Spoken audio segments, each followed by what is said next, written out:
नमस्कार दोस्तों, on professional education पर आप सभी का स्वागत है। दोस्तों, आज की वीडियो काफ़ी ज़्यादा इंपॉर्टेंट होने वाली है क्योंकि आज के इस वीडियो में हम लोग कोरोना वायरस से रिलेटेड जो भी इम्पॉर्टेंट एमसीक्यूज हैं वो डिस्कस करने वाले हैं, क्योंकि कोरोना वायरस आने वाले किसी भी एग्ज़ाम के लिए एक बहुत ही इम्पॉर्टेंट टॉपिक होने वाला है। This is me Rajeev Ranjan Singh. ये मेरा एक शॉर्ट इंट्रोडक्शन है, आप इसको पढ़ सकते हैं। सो दोस्तों, आपसे एक रिक्वेस्ट है कि आप इस वीडियो को पूरा देखिएगा क्योंकि इसमें सारे के सारे क्वेश्चंस बहुत ही ज़्यादा इंपॉर्टेंट है। क्वेश्चंस इन नंबर्स काफ़ी कम है, यानी कि लगभग 17 क्वेश्चंस हम लोग डिस्कस करने वाले हैं, लेकिन इन 17 क्वेश्चंस के थ्रू अराइज होने वाले जो भी इम्पॉर्टेंट पॉइंट्स है उनको मिलाकर के अगर आप देखेंगे तो वो लगभग 40 प्लस क्वेश्चन जो है वो बनते हैं। सो आप वीडियो को बीच में स्किप ना कीजिएगा, बल्कि इस वीडियो को पूरा देखिएगा। सो लेट्स स्टार्ट, शुरुआत करते हैं। पहला क्वेश्चन है कि जूनोटिक बीमारियां क्या होती हैं। ऑप्शंस हैं कि वैसी बीमारियां जो जानवरों से होती हैं, वैसी बीमारियां जो जानवरों में होती हैं, वैसी बीमारियां जिसका रोग वाहक जानवर हो, या फिर वैसी या फिर घरेलू जानवरों से होने वाली बीमारियां। ये चार ऑप्शंस आपके सामने हैं। चारों ऑप्शंस देखने में काफ़ी ज़्यादा सिमिलर लगते हैं, एक दूसरे से काफ़ी ज़्यादा सिमिलर है, तो ऐसे क्वेश्चंस में ऑप्शंस चूज करना थोड़ा सा डिफिकल्ट हो जाता है क्योंकि इसमें थोड़ी सी सावधानी रखनी पड़ती है। तो चलिए पहले हम लोग जूनोटिक बीमारी क्या होती है उसको समझ लेते हैं। देखिए दोस्तों, ह्यूमन बींग्स में जो डिजीज होती हैं, बीमारियां होती हैं, उसमें लगभग 90% बीमारियां जो हैं वो पैथोजोन्स की वजह से होती हैं, पैथोजोन्स की वजह से होती है। तो अब यहाँ क्वेश्चन ये आता है कि पैथोजोन्स क्या होता है, पैथोजोन्स किसे कहते हैं। देखिए दोस्तों, जो भी माइक्रो ऑर्गेनिज्म हम लोग बोलते हैं सूक्ष्म जीव को, जो भी छोटे छोटे सूक्ष्म जीव हैं उनको हम लोग माइक्रो ऑर्गेनिज्म बोलते हैं। तो जो भी बीमारियां इन सूक्ष्म जीवों की वजह से होती हैं, यानी कि जो भी डिजीज इन माइक्रो ऑर्गेनिजम्स की वजह से होती हैं, तो उन जो माइक्रो ऑर्गेनिजम्स हैं उनको हम लोग पैथोजोन्स बोलते हैं। उनको क्या बोलेंगे? पैथोजोन्स, यानी कि डिजीज कॉजिंग माइक्रो ऑर्गेनिजम्स। इसको अगर ऐसे देखें तो ये हो जाएगा डिजीज कॉजिंग माइक्रो ऑर्गेनिजम्स, यानी कि जिन माइक्रो ऑर्गेनिज्म की वजह से किसी ह्यूमन बॉडी में कोई डिजीज होता है उसको हम लोग पैथोजोन्स बोलते हैं। और ह्यूमंस के अंदर होने वाले डिजीज में लगभग 90% जो डिजीज है, जो बीमारी है, वो इन्हीं पैथोजोन्स की वजह से होती हैं। इन पैथोजोन्स में जो काफ़ी ज़्यादा डेंजरस होता है, जिसके वजह से काफ़ी ज़्यादा बीमारियां होती हैं, उनमें आता है वायरस, बैक्टीरिया, फंगस और प्रोटोजोन्स। ये सारे माइक्रो ऑर्गेनिजम्स हैं, सूक्ष्म जीव हैं, जिनसे ह्यूमन बॉडी में काफ़ी ज़्यादा बीमारियां होती हैं। तो दोस्तों, बीमारियां तब होंगी जब ये माइक्रो ऑर्गेनिजम्स ह्यूमन बॉडी में इंटर करेगा। ह्यूमन बॉडी में ये जब इंटर करेगा तब जाकर किसी बॉडी में बीमारियां जो होंगी वो आएंगी। ऐसे चांसेस काफ़ी कम हैं जहाँ पर ये जो पैथोजोन्स हैं ये डायरेक्टली ह्यूमन बॉडी में इंटर कर जाए, यानी कि बहुत ऐसे कम चांसेस हैं, बहुत रेयर केसेस मतलब ऐसे होते हैं जिसमें ये जो पैथोजोन्स हैं ये डायरेक्टली हमारे ह्यूमन बॉडी में इंटर करते हैं। ज़्यादातर ये जो पैथोजोन्स हैं ये किसी न किसी के थ्रू हमारे बॉडी में इंटर करती है। जैसे मान लीजिए कि डर्टी वाटर, गंदा पानी अगर आप पीते हैं तो वहाँ से हो सकता है कि ये जो पैथोजोन्स है हमारे बॉडी में इंटर कर जाए। कुछ ऐसे चीज़ खाते हैं जो कि साफ़ नहीं है, गंदा है, तो वहाँ से ये हमारे बॉडी में इंटर कर सकते हैं। या फिर ऐसे जानवरों के संपर्क में हम आते हैं, या फिर ऐसे जानवरों की मीट हम खाते हैं जो कि पहले से ही इन पैथोजोन्स को अपने साथ रखे हुए हैं, तो वहाँ से क्या होगा कि ये हमारे बॉडी में इंटर कर जाएंगे। सो ऐसे में जो एनिमल्स होते हैं वो एक बहुत ही इम्पॉर्टेंट कैरियर होते हैं। एनिमल्स एक इम्पॉर्टेंट कैरियर होते हैं कि जब भी हम इन एनिमल्स के संपर्क में आते हैं या फिर इन एनिमल से रिलेटेड जो भी चीज़, अगर कोई फूड वगैरह है, अगर उसको हम लोग खाते हैं तो वहाँ से ये पैथोजन्स हमारे बॉडी में इंटर कर जाते हैं और हमें डिजीज़ हो जाता है। तो दोस्तों, वैसे डिजीज़ जिसमें जो कैरियर हो वो कोई एनिमल हो, यानी कि वैसे डिजीज जिसमें जो कैरियर होता है वो कोई एनिमल होता है, यानी कि एनिमल्स के कांटेक्ट में आने से, एनिमल से रिलेटेड कोई फूड वगैरह हम खाने से अगर हमें कोई बीमारी होती है तो उसे हम लोग जूनोटिक बीमारी बोलते हैं। उसको हम लोग क्या बोलते हैं?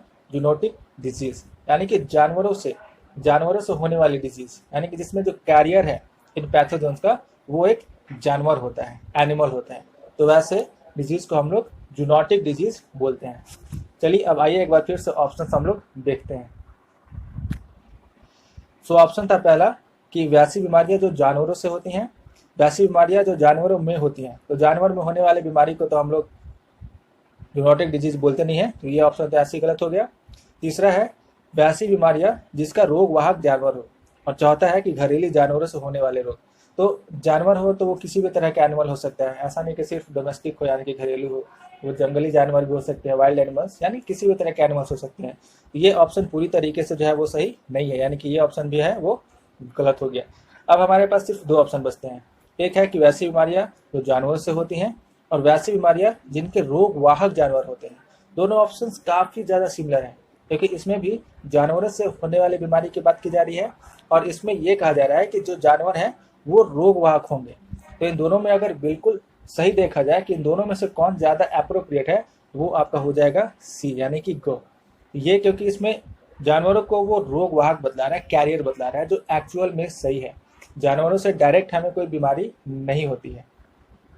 तो इसमें ऑप्शन हो जाएगा आपका सी, सी ऑप्शन हो जाएगा। तो इसका सही आंसर है सी, यानी कि डिजीज कुछ कैरियर आर एनिमल्स। चलिए अगला क्वेश्चन देखते हैं। दूसरा क्वेश्चन है पैंडेमिक का अर्थ क्या होता है। एक और बात दोस्तों, पिछले क्वेश्चन में हम लोग जरा देख लेते हैं। अब हमें पता है कि अभी कोरोना जो है काफ़ी ज़्यादा पूरे विश्व में फैला हुआ है। तो ये कोरोना वायरस क्या जूनोटिक बीमारी है? ये कोरोना वायरस जो है क्या ये जूनोटिक है? कोरोना वायरस क्या एक जूनोटिक बीमारी है? हाँ दोस्तों, बिल्कुल कोरोना वायरस एक जूनोटिक बीमारी है, क्योंकि ये कोरोना वायरस जो है हमारे बॉडी में, यानी कि ह्यूमंस के बॉडी में एक जानवर के द्वारा, जानवर के थ्रू इंटर किया है। और वो एनिमल कौन सा है? वो एनिमल है पैंगोलिन। याद रखना है बिल्कुल, पैंगोलिन वो एनिमल है जिसके थ्रू ये जो कोरोना वायरस है ये हमारे बॉडी में इंटर कर गया है। अब चूंकि ये कोरोना वायरस एक इन्फेक्टेड है, यानी कि ये एक से दूसरे में फैल सकता है, जिसके वजह से ह्यूमन टू ह्यूमन ट्रांसमिशन हो रहा है और ये जो बीमारी है पूरे विश्व में फैल रहा है। सो कोरोना वायरस एक जूनोटिक बीमारी है जो कि पैंगोलिन से ह्यूमन में इंटर किया है। पैंगोलिन का अगर हम IUCN स्टेटस देखें, IUCN स्टेटस काफ़ी इंपॉर्टेंट होता है, अक्सर इससे रिलेटेड क्वेश्चन एग्जाम में आते हैं। तो इसके संदर्भ में अगर देखा जाए तो पैंगोलिन का IUCN स्टेटस काफ़ी ज़्यादा इंपॉर्टेंट है। तो पैंगोलिन का जो IUCN स्टेटस है वो है क्रिटिकली इंडेंजर्ड, क्रिटिकली इंडेंजर्ड। तो पैंगोलिन जो है वो क्रिटिकली इंडेंजर्ड कैटेगरी में आता है IUCN की। ये काफ़ी ज़्यादा इंपॉर्टेंट है, आप बिल्कुल इसको ध्यान रखिएगा कि पैंगोलिन जो है वो क्रिटिकली इंडेंजर्ड में आता है। वैसे इंडियन पैंगोलिन भी अलग होता है, इंडियन पैंगोलिन, और वो भी क्रिटिकली इंडेंजर्ड में है, क्योंकि उसके भी कुछ ही नंबर जो है वो बस बचे हुए हैं। तो चलिए देखते हैं नेक्स्ट क्वेश्चन। अगला क्वेश्चन है पैंडेमिक का अर्थ क्या होता है। ऑप्शन है आपके सामने कि जब कोई संक्रामक रोग किसी क्षेत्र या जनसंख्या में अस्थायी रूप से विद्यमान होता है, यानी कि बिल्कुल उसी पर्टिकुलर रीजन में होगा, वो उससे बाहर नहीं फैल रहा है। दूसरा ऑप्शन है कि जब कोई संक्रामक रोग किसी निश्चित जनसंख्या में काफ़ी तेज़ी से फैलता है, किसी पर्टिकुलर जनसंख्या वहाँ पे लोग रहते हैं और उसमें वो जो डिजीज़ है वो काफ़ी ज़्यादा तेज़ी से क्या हो रहा है, फैल रहा है। नेक्स्ट है कि एपिडेमिक स्थिति का है बृहद क्षेत्र में विस्तार, यानी कि जो एपिडेमिक होता है उसी का बृहद क्षेत्र में अगर विस्तार हो जाए तो उसको हम लोग पैंडेमिक बोलते हैं। तो इन दोनों में से कौन सा ऑप्शन होगा? फोर्थ ऑप्शन है कि नन ऑफ दिस, यानी कि इनमें से कोई नहीं। चलिए हम लोग एक एक करके इसको समझते हैं। तो पहला ऑप्शन ये कह रहा है कि किसी अस्थायी रूप से विद्यमान रहता है, यानी कि किसी जनसंख्या में ये जो रोग है वो अस्थायी रूप से विद्यमान रहता है। तो जब भी कोई डिजीज किसी पर्टिकुलर एरिया में बिल्कुल अस्थायी रूप से विद्यमान रहता है, सिर्फ वहीं के लोगों को होता है, तो वैसे बीमारी को हम लोग बोलते हैं इंडेमिक। वैसे बीमारी को बोला जाता है इंडेमिक, न कि पैंडेमिक। इंडेमिक का मतलब ये होता है बिल्कुल वही का, नेटिव, यानी कि वो सिर्फ उसी पर्टिकुलर एरिया में जो है वो बीमारी फैलेगा और बाकी जगहों पर वो बीमारी नहीं फैलेगा। तो वैसे बीमारी को हम लोग बोलते हैं इंडेमिक, इंडेमिक डिजीज। वैसे एग्जाम्पल में अगर हम बात करें तो इसका एग्जाम्पल हो सकता है, एग्जाम्पल होगा चिकन पॉक्स। चिकन पॉक्स जो बीमारी है यह इंडेमिक है। अब ये इंडेमिक कहाँ की है, कौन से रीजन में सिर्फ चिकन पॉक्स बीमारी होती है? तो चिकन पॉक्स एक इंडेमिक डिजीज है यूके की, यानी कि यूके में सिर्फ और सिर्फ ये चिकन पॉक्स बीमारी जो है वो ज़्यादा मात्रा में, ज़्यादा नंबर्स में होते हैं। बाकी अदर जगहों पर हो सकता है कि ये बीमारी हो, लेकिन वहाँ पर जो इनके नंबर्स हैं वो काफ़ी कम होंगे। लेकिन यूके में ये जो बीमारी है वो काफ़ी ज़्यादा होती है और यूके में से बाहर ये बीमारी जो है वो नहीं फैल पाती है। इसीलिए हम लोग बोलते हैं कि ये एंडेमिक है चिकन पॉक्स यूके का। दूसरा आप एग्जाम्पल देख सकते हैं एड्स का, HIV एड्स। HIV एड्स जो है वो इंडेमिक है अफ्रीकन कंट्रीज में। HIV एड्स अफ्रीकन कंट्री के लिए एक इंडेमिक डिजीज है, क्योंकि ये अफ्रीकन कंट्रीज में काफ़ी ज़्यादा तेज़ी से फैलता है और वही का बीमारी है। बाकी अलग कंट्रीज में भी है, ऐसा नहीं कि बाकी अलग कंट्रीज में ये बीमारी नहीं है, बट उस नंबर में नहीं है जितना कि अफ्रीकन कंट्रीज में है। तो एड्स जो है वो एक इंडेमिक डिजीज है अफ्रीकन कंट्रीज के लिए। चिकन पॉक्स एक इंडेमिक डिजीज होगा यूनाइटेड किंगडम के लिए।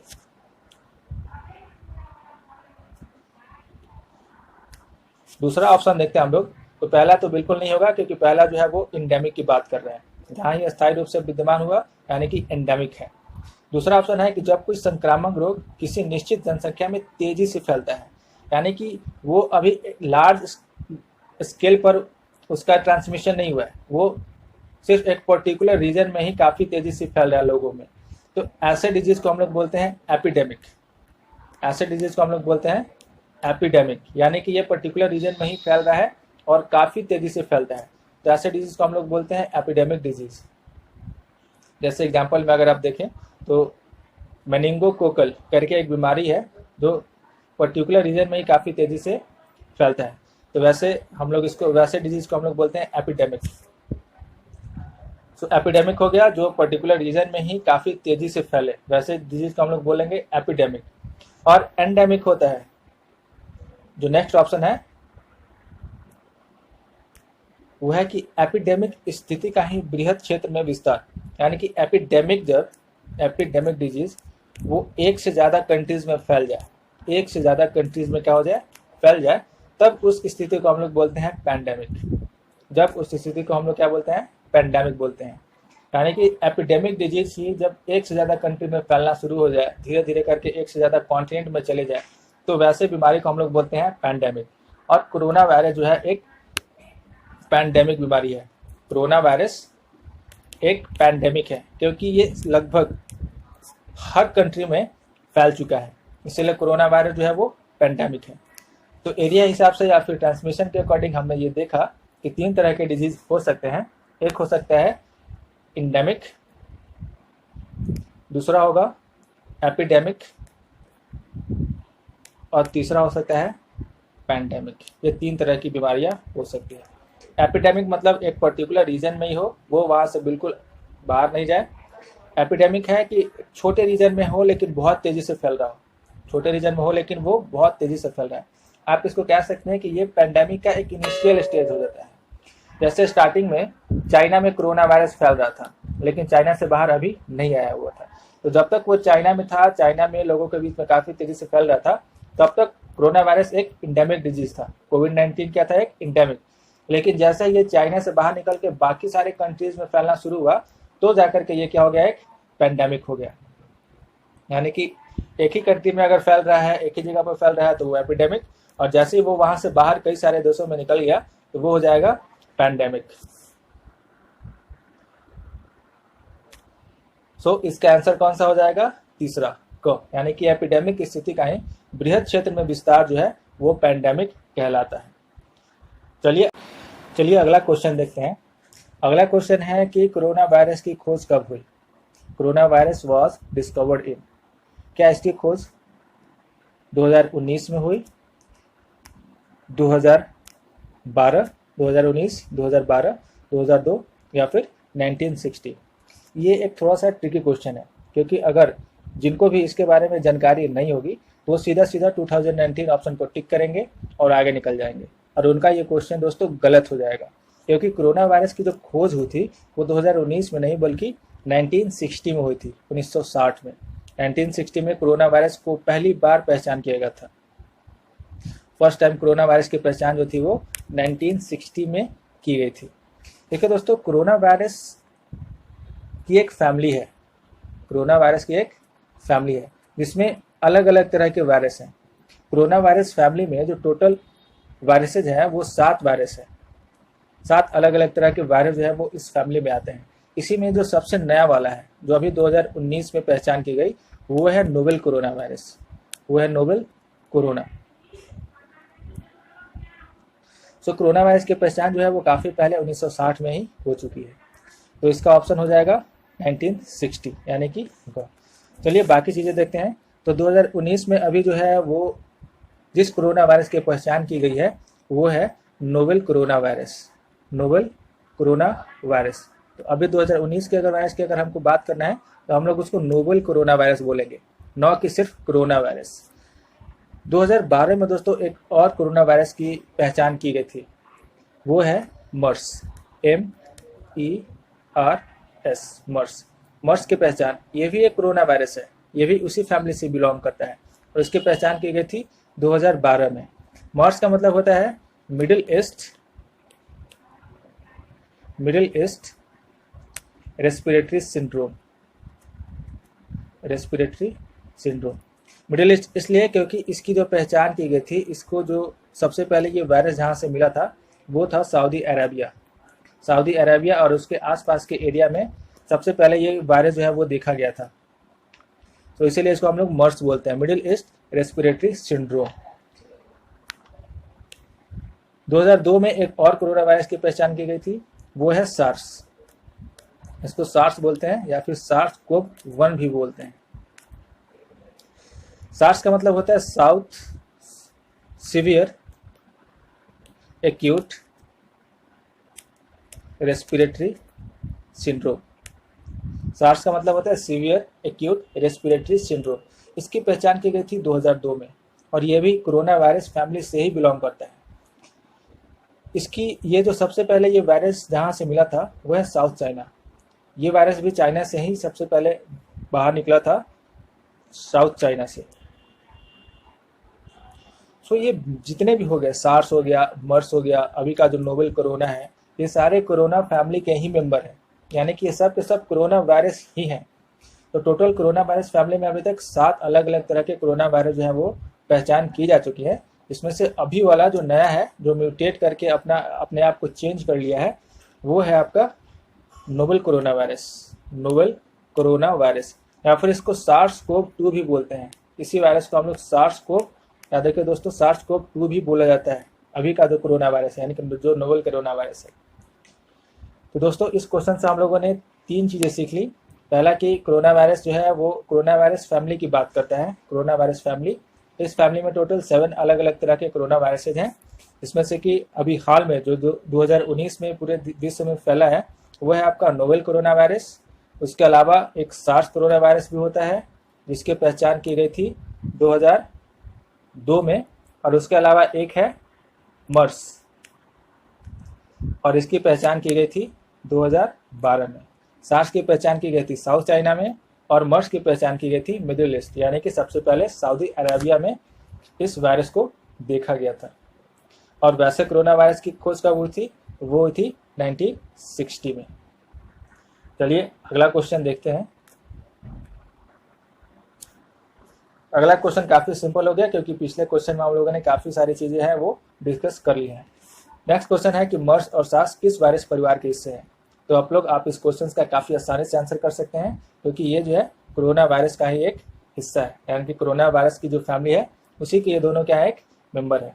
चलिए हम लोग देखते हैं कि कोरोना वायरस ये जो फैमिली है इसमें कितने तरह के और कौन कौन से अलग अलग तरह के वायरस जो हैं वो पाए जाते हैं। यहाँ पर एक लिस्ट दी गई है कोरोना वायरस के अभी तक 7 अलग अलग तरह के वायरस पहचान की गई है, जिसमें एक है अल्फा कोरोना 229E, दूसरा है अल्फा कोरोना यानी कि NL63, तीसरा है OC43 बीटा कोरोना और चौथा है HK41। ये चारों उतने ज़्यादा इम्पॉर्टेंट नहीं है। इम्पॉर्टेंट है वो है सार्स कोरोना वायरस, मर्स कोरोना वायरस, और इसको सार्स कोरोना वायरस 1 भी बोलते हैं, और उसके बाद मर्स कोरोना वायरस 2, और इसी को हम लोग ग्लोबल कोरोना वायरस बोलते हैं। तो ये 3 जो है वो इम्पोर्टेंट है, मर्स, सार्स और तीसरा है नोवेल कोरोना वायरस। तो ये 3 इम्पॉर्टेंट है, ये आपको याद रखना बिल्कुल ज़रूरी है, क्योंकि इसी से रिलेटेड करके वो पूछ सकते हैं। क्वेश्चन कर देगा इस तरीके से कि निम्न में से कौन से वायरस जो है वो कोरोना फैमिली में बिलोंग करते हैं, और 4 अलग अलग ऑप्शंस दे सकते हैं। तो किसी भी तरीके से वो क्वेश्चन पूछ सकता है, तो आपको इसकी जानकारी रखना काफ़ी ज़्यादा इम्पॉर्टेंट है। आइए नेक्स्ट क्वेश्चन देखते हैं। नेक्स्ट क्वेश्चन है कि SARS-CoV-2 की पहचान कब की गई थी। काफ़ी आसान क्वेश्चन हो गया। अब आप लोग इसको बिल्कुल आसानी से बता सकते हैं कि इसकी पहचान कब की गई थी। इसकी पहचान की गई थी सार्स की कब, 2002 में। सार्स की पहचान थी 2002 में, तो इसका आंसर हो जाएगा 2002। बाकी जो ऑप्शन है उसको भी देखते हैं, क्या उससे रिलेटेड कोई इंपॉर्टेंट इन्फॉर्मेशन हम लोग है जो हम लोग सीख सकते हैं। 1976 की बात की जाए तो 1976 में दोस्तों इबोला वायरस की पहचान की गई थी। इबोला वायरस, क्योंकि अभी वायरस काफ़ी ज़्यादा न्यूज़ में है, तो ये क्वेश्चन भी इंपॉर्टेंट हो जाता है कि जो इबोला वायरस है जिसने काफ़ी ज़्यादा मतलब परेशानी खड़ी कर दी थी यूएसए के लिए, तो इबोला वायरस जो है वो उसकी पहचान 1976 में की गई थी। और इसके सबसे पहले जो इसको देखा गया था वो था कॉन्गो में। कॉन्गो में इस वायरस की पहचान, यानी कि ये वायरस सबसे पहले पाया गया था, और इसको पहचान किया गया था 1976 में। दूसरा देखते हैं 2012 का। 2012 में हमने देखा मर्स के बारे में, मर्स की पहचान की गई थी। 1998 की अगर बात करते हैं तो 1998 में भी एक वायरस की पहचान की गई थी, जो उतना ज़्यादा तो नहीं फैला, बट ये भी काफ़ी ज़्यादा जो है वो नुकसान किया है। ये है नेपा वायरस। नेपा वायरस, ये वायरस इंडिया में भी आया था, बट उतने ज़्यादा ये फैल नहीं पाया। तो नेपा वायरस है, इसकी पहचान 1998 में की गई थी, और वो जगह है जहाँ पर सबसे पहले देखा गया था वो है मलेशिया। मलेशिया में ये नेपा वायरस सबसे पहले पाया गया है, और इसकी पहचान 1998 में की गई है। तो 1926 में इबोला वायरस, जो कि रिपब्लिक ऑफ कॉन्गो में देखा गया था इबोला, और 1998 में है नेपा वायरस, जो कि मलेशिया में पाया गया था। 2012 में है मर्स, और 2002 में है वो है SARS। तो इसका ऑप्शन हो जाएगा ख, यानी कि 2002 में। अगला क्वेश्चन देखते हैं। मर्स की पहचान कहाँ हुई थी। जो मर्स को वायरस है उसकी पहचान कहाँ की गई थी। वुहान में, कॉन्गो में, या फिर सऊदी अरब या प्रायद्वीप के आसपास, या फिर मलेशिया में। तो हमने देखा है कि कॉन्गो में तो अभी हमने देखा कि वहाँ पर इबोला वायरस की पहचान की गई है। सऊदी अरेबिया के आसपास की जो जगह है वहाँ से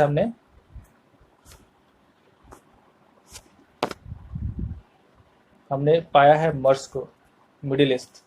मलेशिया से नेपा वायरस, और वुहान में अभी का जो है कोरोना वायरस, यानी कि नोवेल कोरोना एन लिखते हैं इसको। तो इसका ऑप्शन हो जाएगा कौन सा, सी, गो, यानी कि सऊदी अरब और उसके आसपास की जगहों से मर्स वायरस की सबसे पहले पहचान की गई थी। अगला क्वेश्चन देखते हैं हम लोग।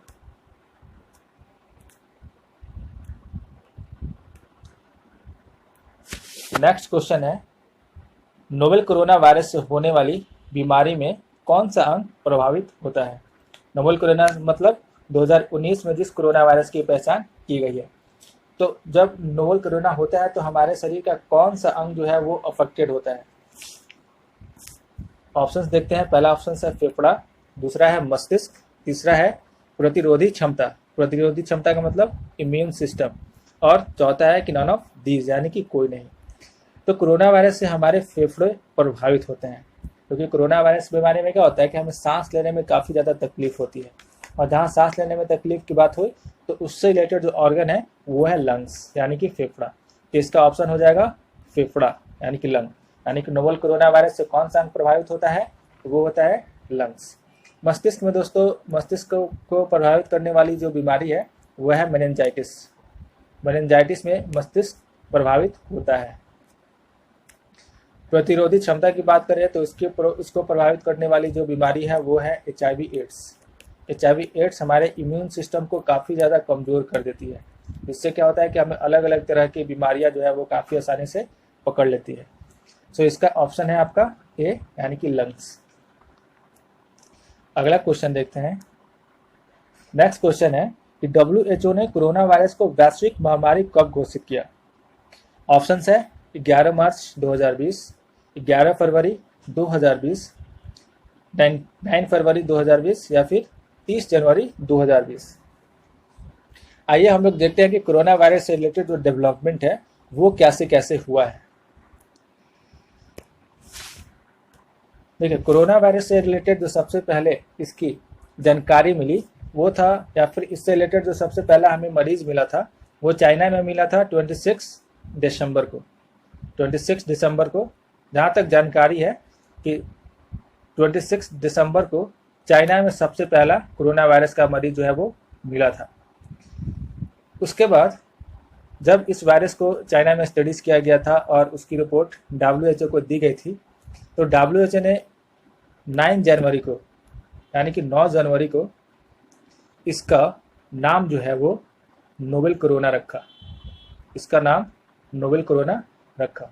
उन्होंने इसकी पहचान की। पहचान करने पे पता चला कि ये कोरोना वायरस की फैमिली से ही बिलोंग करता है और इसीलिए इसको एक नए कोरोना वायरस के तौर पर नोवेल कोरोना वायरस नाम दिया गया। तो ये क्वेश्चन पूछ सकता है कि नोवेल कोरोना वायरस का नाम कब दिया गया? तो वो है 9 जनवरी 2020। इसके द्वारा दिया गया तो वो है WHO के द्वारा 9 जनवरी 1920 को इसे नोवेल कोरोना वायरस नाम दिया गया। उसके बाद 11 फरवरी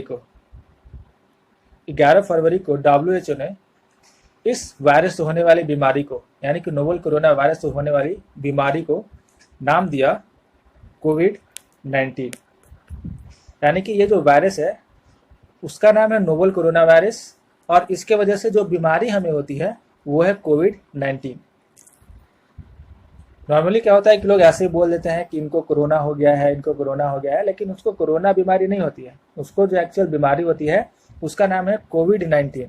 हाँ, उनको कोरोना का संक्रमण जरूर लगता है, यानी कि उनको नोवेल कोरोना का संक्रमण लग गया है और जिसके वजह से उनको जो बीमारी है वो कोविड-19 हो गई है। तो कोविड-19 बीमारी ये नाम कब दिया गया? तो ये नाम दिया गया 11 फरवरी को WHO के द्वारा। याद रखिए, 9 जनवरी को वायरस को नाम दिया गया था और 11 फरवरी को उससे होने वाली बीमारी को नाम दिया गया था। उसके बाद बात करते हैं 30 जनवरी को। 30 जनवरी को क्या हुआ कि WHO ने इस बीमारी को पब्लिक हेल्थ इमरजेंसी घोषित कर दिया। इस बीमारी के लिए पब्लिक हेल्थ इमरजेंसी जो है वो घोषित कर दिया गया था 30 जनवरी को। यानी कि ये बीमारी जो है वो एक इमरजेंसी के तौर पर इसको डिसाइड कर दिया गया था कि यानी कि ये काफ़ी ज़्यादा खतरनाक होने वाली है, ताकि बाकी सारे लोग जो है वो सतर्क हो जाए। तो 30 जनवरी को WHO ने इसे पब्लिक हेल्थ इमरजेंसी जो है वो घोषित कर दिया था। उसके बाद 11 मार्च तक जब ये वायरस काफ़ी ज़्यादा एक से अधिक कंटिनेंट्स में फैल गया, तब WHO ने इसे पैंडेमिक घोषित किया कि ये जो बीमारी है अब पैंडेमिक का रूप ले चुका है। यानी कि ये जो बीमारी है वो अब पैंडेमिक का रूप ले चुका है। तो WHO ने 11 मार्च को इसे एक पैंडेमिक जो है वो अनाउंस कर दिया था। तो हमने इसका डेवलपमेंट देखा कि 26 दिसंबर को पहला मरीज मिला। उसके बाद 9 जनवरी को WHO ने इस वायरस का नाम दिया नोवेल कोरोना वायरस, यानी कि नोवेल कोरोना वायरस। उसके बाद 30 जनवरी को इससे होने वाली बीमारी का नाम कोविड-19 रखा गया। उसके बाद फिर 30 जनवरी को नहीं, 11 11 फरवरी को इसको कोविड-19 नाम रखा गया। उसके बाद फिर 30 जनवरी को इसको पब्लिक हेल्थ इमरजेंसी घोषित कर दिया गया था। और फिर सबसे लास्ट 11 मार्च को इसको पेंडेमिक घोषित किया गया। तो चलिए अब क्वेश्चंस पे आते हैं हम लोग और देखते हैं क्वेश्चन में इसका आंसर क्या हो जाएगा। तो क्वेश्चन कह रहा है कि WHO ने कोरोना को वैश्विक महामारी कब घोषित की। तो WHO ने कोरोना को वैश्विक महामारी 11 मार्च 2020 को घोषित किया था, यानी कि 11 मार्च 2020। ये इंपॉर्टेंट क्वेश्चन है। तो 11 मार्च 2020 क्या हो जाएगा, इसका आंसर हो जाएगा। अगला क्वेश्चन देखते हैं। अगला क्वेश्चन है कि वुहान से फैले कोरोना वायरस का वाहक कौन सा जानवर था, यानी कि कैरियर के बारे में पूछ रहा है। तो अब तक हम लोगों ने काफ़ी ज़्यादा इसके ऊपर डिस्कशन कर लिया है। सो काफ़ी ज़्यादा आसान क्वेश्चन हो गया। अब तो इसका आंसर हो जाएगा पेंगोलिन। पेंगोलिन जो है वो इसका कैरियर था, यानी कि पेंगोलिन से ह्यूमंस में ये जो वायरस है वो इंटर किया था। बर्ड्स की बात करें तो बर्ड्स से आपका बर्ड फ्लू बीमारी होती है। बर्ड फ्लू का जो कैरियर है वो आपका हो जाएगा बर्ड्स यानी कि जो चिकन होता है उसकी बात की जा रही है। कुत्ता यानी कि डॉग से होने वाली जो बीमारी है वो है रेबिस यानी कि रेबिस का जो कैरियर होता है वो कौन सा है, डॉग होता है। अक्सर बोलता है कुत्ते के काटने से ये बीमारी हो गई, तो एक्चुअली कुत्ते के काटने से वो बीमारी नहीं होती है, बल्कि कुत्ते के जो लार होते हैं उसमें ये वायरस होता है रेबिस, और इसी की वजह से हमें रेबिस बीमारी जो है वो लग जाती है। उसके बाद बात करें अगर स्वाइन की, तो स्वाइन से हमें जो बीमारी होती है वो होती है स्वाइन फ्लू, यानी कि स्वाइन फ्लू जो बीमारी है उसके अगर कैरियर की बात की जाए उसमें कौन सा होता है, बोट्स। चलिए अगला क्वेश्चन देखते हैं। एक क्वेश्चन काफ़ी आसान था। हाँ, ये बहुत ही ज़्यादा इंपॉर्टेंट क्वेश्चन है। ये क्वेश्चन है कि N95 मास्क, जिसको कि काफ़ी ज़्यादा लोग आजकल बहुत न्यूज़ में है क्योंकि इसका यूज़ काफ़ी ज़्यादा हो रहा है, और जब ये स्टार्टिंग में कोरोना वायरस फैला था तो इसकी काफ़ी ज़्यादा शॉर्टेज हो गई थी और इसकी काफ़ी ज़्यादा ब्लैक में इसको बेचा गया था। तो N95 मास्क जो है, इसमें N का क्या मतलब होता है। सब लोग को पता है कि N95 मास्क जो है वो पहनना है, लेकिन इसमें N95 का मतलब आखिर होता क्या है। मास्क हो सकता है किसी भी तरह का मास्क। अब इस मास्क को स्पेशली N95 क्यों बोला जा रहा है, तो इसका आंसर हो जाएगा। चलिए देखते हैं कि इसका आंसर क्या होगा। N95 का मतलब होता क्या है। तो क्या N95 में N का मतलब नॉन रेजिस्टेंस टू ऑयल होता है, या फिर non resistance to dust, non resistant to water, या फिर नन ऑफ दिस। तो दोस्तों इसका आंसर हो जाएगा non resistance to oil. N का मतलब होता है नॉन रेजिस्टेंस टू ऑयल, और 95 का मतलब होता है कि 95% तक ये जो डस्ट पार्टिकल्स होते हैं उसको दूर रखता है। तो 95 का मतलब हो जाएगा कि 95% तक ये डस्ट वगैरह को दूर रख सकता है, उसको फिल्टर कर सकता है एयर को। और N का मतलब होता है कि नॉन रेजिस्टेंस टू ऑयल, इसलिए इसको N95 मास्क बोलते हैं। तो चलिए दोस्तों हम लोग जरा देखते हैं कि आखिर इस तरीके से कैटेगरी मास्क को किसने किया है, यानी कि कौन सा इंस्टीट्यूट है जो इस तरीके से मास्क को कैटेगराइज करता है, और फिर क्या N95 के अलावा भी किसी और तरह के मास्क होते हैं या नहीं होते हैं। चलिए इसको डिस्कस करते हैं।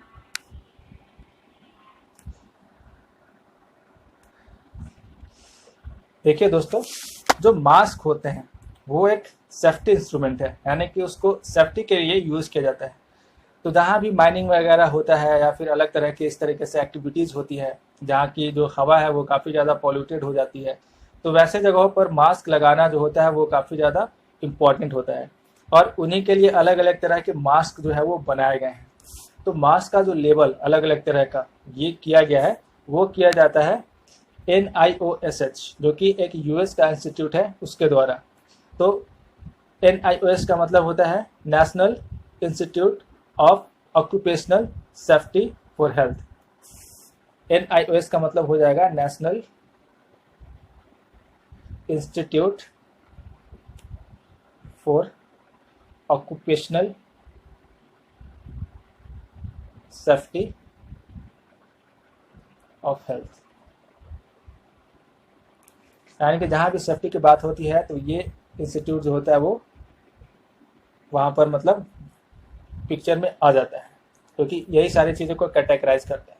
तो ये जो मास्क है इसको भी इसी इंस्टीट्यूट ने कैटेगराइज किया है, और ये यूनाइटेड स्टेट ऑफ अमेरिका की एक इंस्टीट्यूट है। तो इसने 3 तरह के मास्क का कैटेगराइजेशन किया है। एक होता है एन मास्क, एक होता है आर और एक होता है पी। तो इसमें एन का मतलब होता है कि नॉन रेजिस्टेंट टू ऑयल, यानी कि ये ऑयल के लिए नॉन रेजिस्टेंस है, यानी कि जो ऑयल के जो पार्टिकल्स होते हैं उसको ये मास्क बाहर नहीं रोक पाएगा, यानी कि ऑयल जो होगा वो इंटर कर जाएगा, इसलिए इसको बोलते हैं एन। आर का मतलब होता है कि रेजिस्टेंट टू ऑयल, यानी कि ये ऑयल को क्या करेगा, रोक देगा, यानी कि इससे भी ज़्यादा इफिशियंट होता है आर मास्क। इसमें क्या करेगा कि ये ऑयल पार्टिकल्स को उसको बाहर ही रोक सकता है। और पी जो होता है इससे भी ज़्यादा इम्प्रूव्ड होता है, जो कि पी का मतलब होता है ऑयल प्रूफ, यानी कि पूरी तरीके से ऑयल को क्या करेगा, बाहर रखेगा बिल्कुल। तो ये तीन तरह के मास्क जो होते हैं वो कैटेगराइज किए गए हैं। एन का मतलब होता है कि non resistant to oil, R का मतलब होता है रेजिस्टेंट टू ऑयल और पी का मतलब होता है ऑयल प्रूफ, तीन तरह का। और उसके साथ साथ कितना परसेंट तक वो एयर को क्लीन कर पाता है, उससे लेकर के 95% अगर करता है तो उसको 95 ऐड कर देना है, यानी कि N95, R95, P95। अगर 99% तक कर पाता है तो उसको हम लोग लिखेंगे N99, R99 या फिर P99। और अगर 100% रिमूव करता है तो उसको हम लोग N100%, R100, P100 या फिर हाईली इफिशियंट, इसको HE लिखते हैं।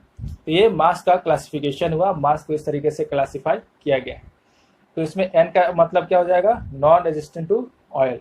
और ये क्लासिफिकेशन करता कौन है, तो वो करता है NIOSH, national institute of occupational health, occupational safety and health. So दोस्तों इसका आंसर हो जाएगा कौन सा, non resistant to oil. N का मतलब क्या होगा, नॉन रेजिस्टेंट टू ऑयल। चलिए अगला क्वेश्चन देखते हैं हम लोग। नेक्स्ट क्वेश्चन है कि कोविड-19 से संक्रमित होने वाले पहले प्रधानमंत्री कौन थे। तो ऑप्शंस है बोरिस जॉनसन, मिखाइल मिशुस्तिन, याकूब लिड्जमैन या फिर मैट हैनॉक। अगर आप इन पर्सन्स के बारे में जानते होंगे तो आप इसका आंसर काफ़ी आसानी से कर लेंगे, क्योंकि इसमें सिर्फ एक ही ऐसा पर्सन है जो किसी कंट्री का प्राइम मिनिस्टर है, वो है आपका Boris Johnson. Boris Johnson Britain के प्राइम मिनिस्टर हैं और ये पहले ऐसे प्राइम मिनिस्टर में जो नोवेल कोरोना वायरस से इन्फेक्टेड हुए थे। तो इसका आंसर हो जाएगा बोरिस जॉनसन। बाकी जो है जैसे मिखाइल मिशुस्तिन, ये भी कोरोना वायरस से इन्फेक्टेड हुए थे, बट ये रसिया के प्राइम मिनिस्टर थे, रसिया के प्राइम मिनिस्टर हैं, अभी भी ये हैं। तो ये रसिया के प्राइम मिनिस्टर हैं जो कि इन्फेक्टेड हो गए हैं। उसके अलावा याकूब लिड्जमैन की बात करें तो ये इजरायली मिनिस्टर हैं, इजराइल के मिनिस्टर हैं और ये भी जो है कोरोना वायरस से संक्रमित हो चुके हैं। मैट हैनॉक ये ऑस्ट्रेलिया के हेल्थ मिनिस्टर हैं, हेल्थ मिनिस्टर, और ये भी कोरोना वायरस से इन्फेक्टेड हो चुके हैं। लेकिन अगर ये पूछे कि पहला प्राइम मिनिस्टर कौन है तो वो है बोरिस जॉनसन, ये जो है इन्फेक्टेड हो चुके हैं कोरोना वायरस से। अभी हाल का न्यूज़ है कि ब्राज़ील के जो प्राइम मिनिस्टर हैं जेयर बोल्सोनारो, वो भी कोरोना वायरस से इन्फेक्टेड हो गए हैं, यानी कि उनको भी ये वायरस हो चुका है। तो ब्राज़ील के प्राइम मिनिस्टर भी जो है वो भी कोरोना वायरस से संक्रमित हो चुके हैं। तो दोस्तों ये सारे ऑप्शंस भी आपको याद रखना है, क्योंकि क्वेश्चन दे सकता है कि इनमें से कौन से प्रधानमंत्री हैं जो कोरोना वायरस से संक्रमित नहीं हुए हैं, और उसमें से 3 ऑप्शंस ऐसे देगा जिसमें कि जो प्राइम मिनिस्टर का नाम होगा, यानी कि जो प्राइम मिनिस्टर होंगे वो कोरोना से इन्फेक्टेड होंगे। तब वैसे में आपको अलग अलग इलिमिनेट करना काफ़ी ज़्यादा इम्पॉर्टेंट हो जाएगा। तो अगर आपको पता होगा कि कौन कौन से प्राइम मिनिस्टर जो हैं वो इन्फेक्टेड हो चुके थे, तो आप क्वेश्चंस को काफ़ी आसानी से कर पाएंगे। अगला क्वेश्चन देखते हैं, क्वेश्चन नंबर 12। तो क्वेश्चन नंबर 12 कह रहा है कि महामारी अधिनियम 1897 के तहत आदेश का उल्लंघन होने पर आईपीसी के किस धारा के तहत सजा दी जाएगी या फिर दी जाती है।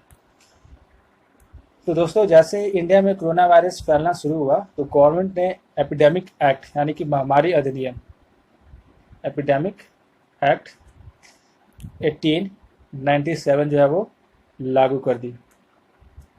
अब इस एक्ट के तहत जो गवर्नमेंट है वो अलग अलग तरह के ऑर्डर्स जो है वो पास कर सकती है। जैसे कि काफ़ी सारे ऑर्डर्स पास हुए कि किसी को घर से बाहर नहीं निकलना है, मास्क लगा कर चलना है, किसी भी सार्वजनिक जगह पर थूकना नहीं है, घर से बाहर ना निकलने वाला कर्फ्यू जो है लगाया गया। तो ये सारी चीज़ें जो की गई, जो भी ऑर्डर पास किया गया वो आपको पास किया गया है एपिडेमिक एक्ट के तहत, या फिर क्वारंटाइन होने की बात कि आपको इतना दिन तक क्वारंटाइन रहना ही रहना है।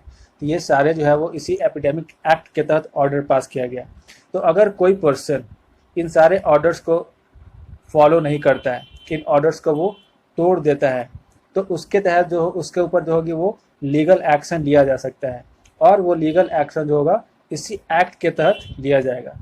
तो अगर उसके ऊपर लीगल एक्शन लिया जाता है तो फिर उसको जो पनिशमेंट होगा वो आईपीसी के किस सेक्शन के तहत उसको दिया जाएगा, यानी कि उसको पनिशमेंट किस सेक्शन के तहत मिलेगा। तो आइए ऑप्शंस देखते हैं। पहला ऑप्शन है आईपीसी 124A। दोस्तों ये जो आईपीसी 124A है ये सेडिशन के केस में लगाया जाता है। सेडिशन भी काफ़ी इंपॉर्टेंट टॉपिक है, क्योंकि दिल्ली राइट्स के टाइम में सेडिशन के चार्जेस काफ़ी ज़्यादा लोगों के ऊपर लगे थे।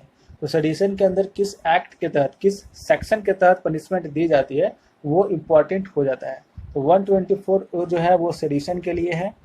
दूसरा है 188।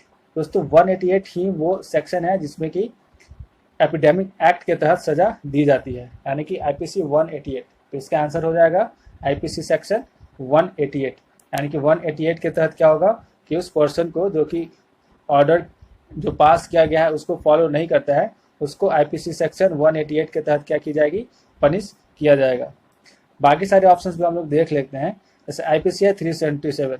ये आईपीसी सेक्शंस लगाया जाता है जब अननेचुरल सेक्स होता है, अननेचुरल सेक्स।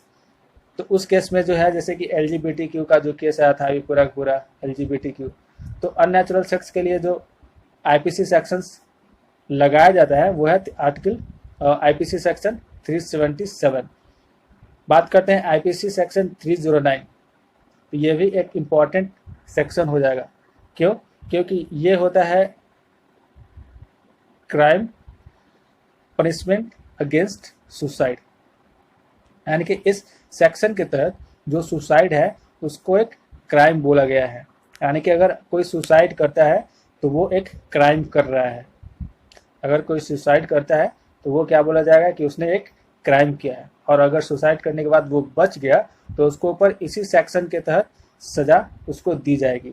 हालांकि ये जो सेक्शन है काफ़ी ज़्यादा कंट्रोवर्शियल है, क्योंकि एक बंदा सुसाइड करता है, अगर वो सुसाइड से बच जाता है तो उसके ऊपर एक क्रिमिनल एक्ट लगाया जाए, ये थोड़ा सा जस्टिफिकेबल नहीं होता है। तो ये इसके ऊपर कंट्रोवर्सी है काफ़ी ज़्यादा। इसके ऊपर अभी बात भी चल रही है कि ये जो सेक्शन है वो कितना सही है कितना गलत है, लेकिन आपको जानना ज़रूरी है। एग्जाम्स में इससे रिलेटेड क्वेश्चन जो है वो पूछा जा सकता है, क्योंकि अभी हाल ही में काफ़ी ज़्यादा सुसाइड्स किए गए हैं। सबसे फेमस जो है वो सुशांत सिंह राजपूत का सुसाइड हुआ, क्योंकि उनको सुसाइड, और जो बोला जा रहा है कि जो इंटरनल मैटर्स है उसके वजह से डिप्रेशन में आकर के उन्होंने सुसाइड कर लिया था। उसके अलावा भी टिकटॉक बैन होने के बाद काफ़ी सारे जो टिकटॉक पे जो फेमस स्टार हैं उनके द्वारा भी सुसाइड जो है वो अटेम्प्ट किया जा रहा है। तो काफ़ी ज़्यादा अभी ये सुसाइड जो है वो काफ़ी ज़्यादा न्यूज़ में है। तो आप इस एक्ट को, इस सेक्शन को ध्यान में रख सकते हैं, इससे क्वेश्चन जो है वो बन सकता है। आइए अगला क्वेश्चन देखते हैं। क्वेश्चन नंबर 12 है कि ऑपरेशन नमस्ते किससे संबंधित है। दोस्तों कोविड-19 के टाइम पे अलग अलग ऑर्गेनाइजेशंस, अलग अलग स्टेट्स ने कई तरह के जो है वो अभियान जो है वो ऑपरेशंस उन्होंने लॉन्च किए।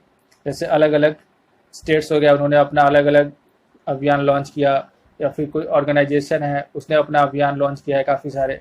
तो उसी में से एक ऑपरेशन है ऑपरेशन नमस्ते। तो ये ऑपरेशन नमस्ते किसने लॉन्च किया? तो ऑप्शन है आपका कर्नाटक सरकार, भारत सेना, भारतीय सेना, झारखंड सरकार, सिविल सर्विसेज एसोसिएशन। इसमें से किसने किया है? दोस्तों ऑपरेशन नमस्ते जो है वो किया है भारतीय सेना ने, यानी कि इंडियन आर्मी ने ये ऑपरेशन जो है वो लॉन्च किया था कोरोना वायरस को लेकर के। तो ये काफ़ी इंपॉर्टेंट है, आप इसको ध्यान में रखिएगा कि ऑपरेशन नमस्ते किससे संबंधित है। तो वो संबंधित है भारतीय सेना से। आइए कुछ और भी ऑपरेशंस है जो अलग अलग स्टेट्स ने और ऑर्गेनाइजेशंस ने स्टार्ट किया था, उसको देख लेते हैं।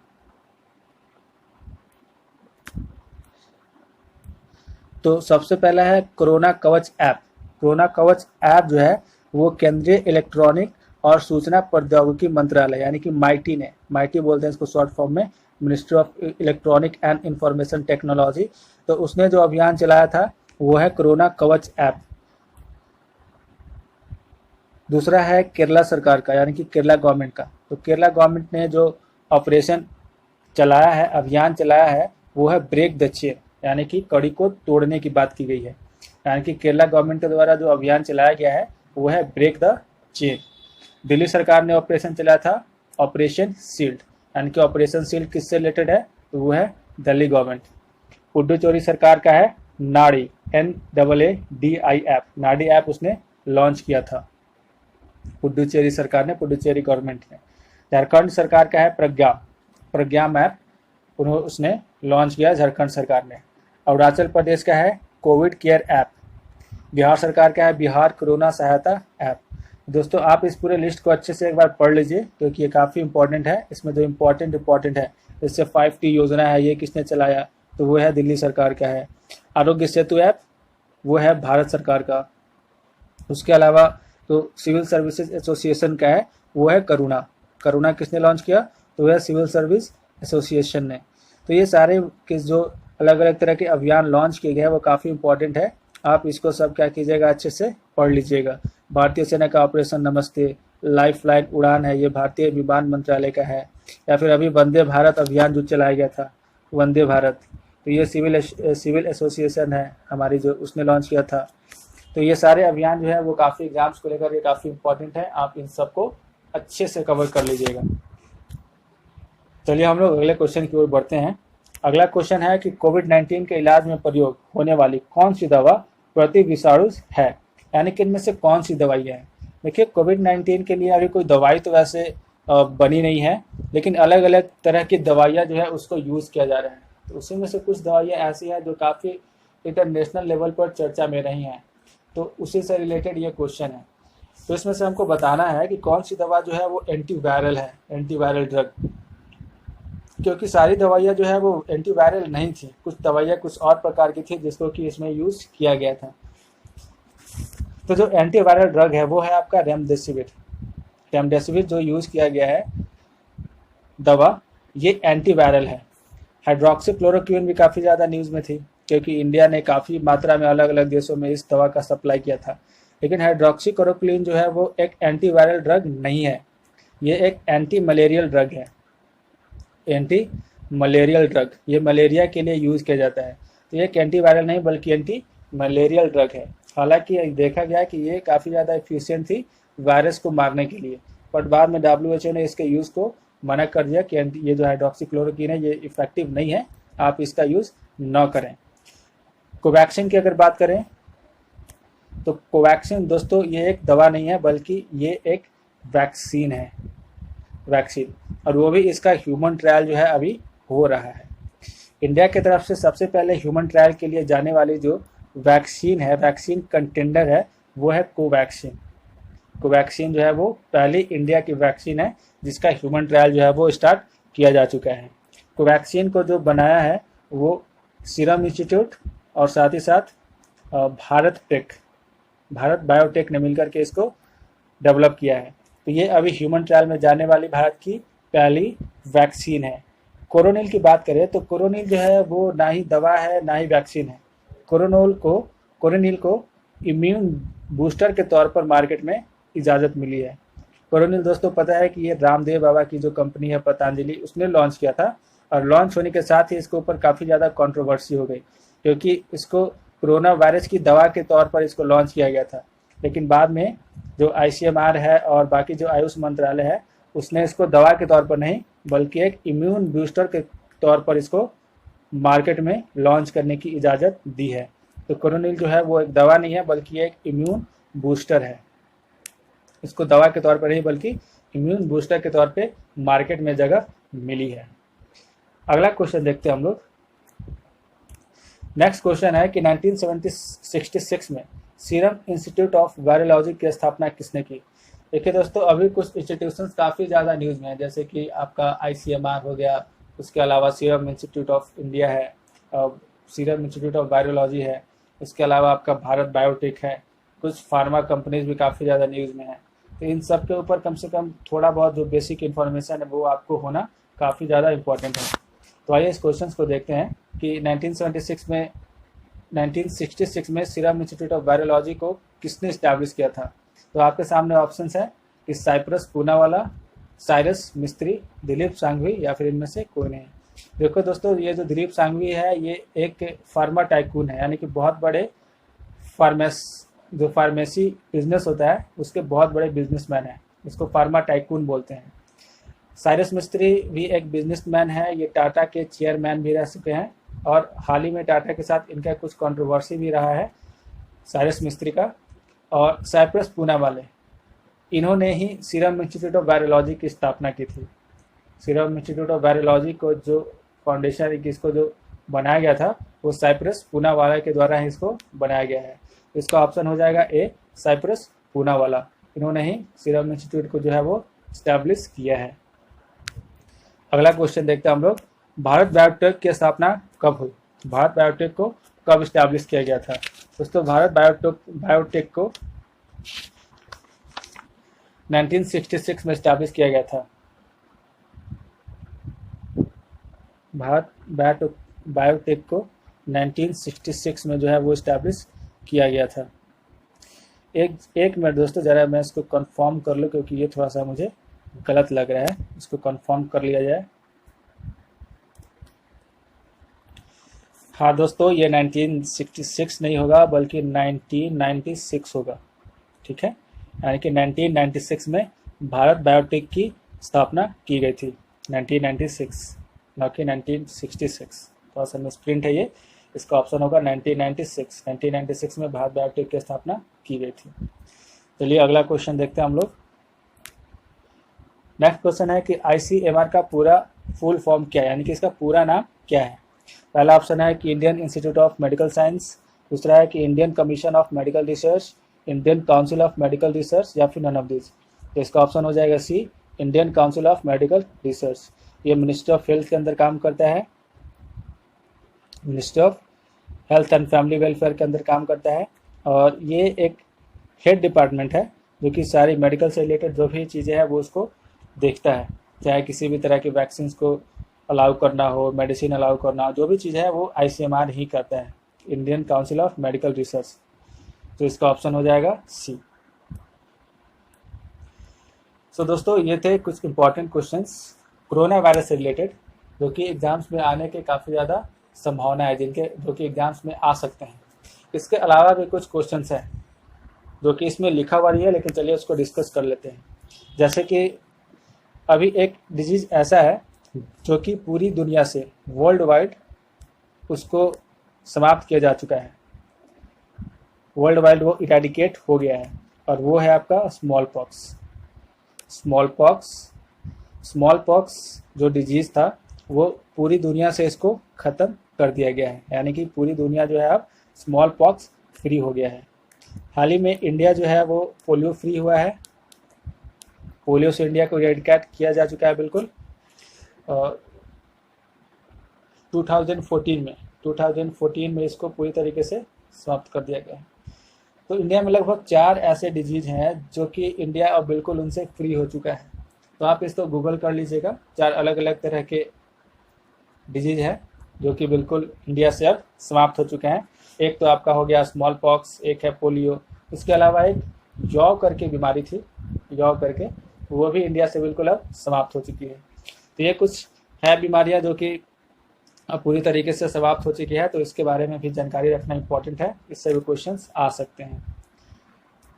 सो दोस्तों ये था आज का वीडियो। आज की वीडियो अगर आपको अच्छा लगा तो आप कमेंट में लिख करके बताइएगा। काफ़ी इंपॉर्टेंट क्वेश्चंस है, जितने भी क्वेश्चंस हैं वो इंपॉर्टेंट क्वेश्चंस है, आप इसको अच्छे से प्रिपेयर कर लीजिएगा। काफ़ी हाई चांसेस है इन सारे क्वेश्चंस का एग्जाम में आने के लिए। तो दोस्तों आज के वीडियो में बस इतना ही। अगर आज की वीडियो अगर आपको अच्छी लगे तो आप इसको लाइक कीजिए, जितना ज़्यादा से ज़्यादा हो सके इसको शेयर कीजिए, और अगर कुछ सुझाव देना हो या फिर कुछ बताना हो तो आप कमेंट कर सकते हैं। तो आज की वीडियो में बस इतना ही। चैनल को अब तक अगर सब्सक्राइब नहीं किया है तो चैनल को बेशक सब्सक्राइब कर लें। तो दोस्तों चलिए अगले वीडियो में मिलते हैं, तब तक के लिए थैंक यू, धन्यवाद।